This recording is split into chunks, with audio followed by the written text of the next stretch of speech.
Dobre, a v tomto videu ti vysvetlím, jak sa sťahujú mody. Cítim jak youtuber. A sťahovať mody je ešte jednoduchšie. Tú apku už máš stiahnutú. To je všetko, čo k tomu treba. Čiže pošlem ti ďalší vlastne zoznam s modmi. Sú to iba odkazy. Takto keď si to otvoríš, tam máš dole, že mody. Hej.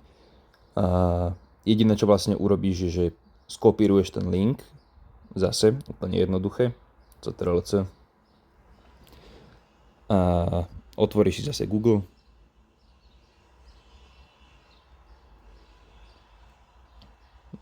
Skopíruješ.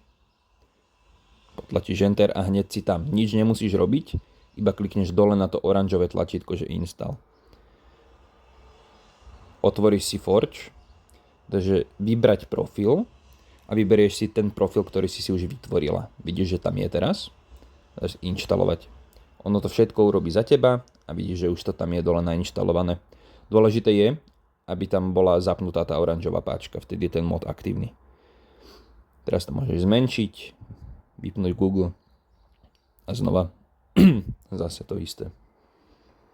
Otvoríš si mody, skopíruješ ďalší link, ďalší mod.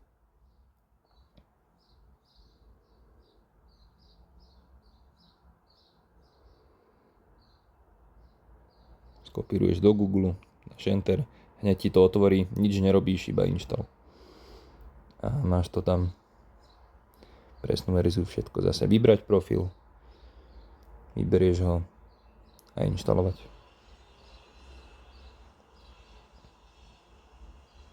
A inštaluje ho vlastne, už hotovo za teba, máš to tam. Toto vlastne robíš repetitívne na každý jeden mod. Takto po jednom je to lepšie. A hovorím, že zaberie to 5 minútiek, možno ani nie viacej. Lebo kebyže je to spolu v jednom modpacku a náhodou nejaký mod nefunguje, tak nevieš, ktorý, je tam s tým veľa problémov. Tak to vlastne pekne robíš to po jednom. Ak je s nejakým problém, presne vieš, ktorý to bol. Ale problém by nemal byť so žiadnym. A stále to isté. Stiahneš vlastne všetky, ktoré ti pošlem. A ešte bude jedno videjko. Tam potom bude, že niekto vlastne zapnúť. To je tiež veľmi jednoduché, len nejaké veci, že na čo si dať pozor. No tak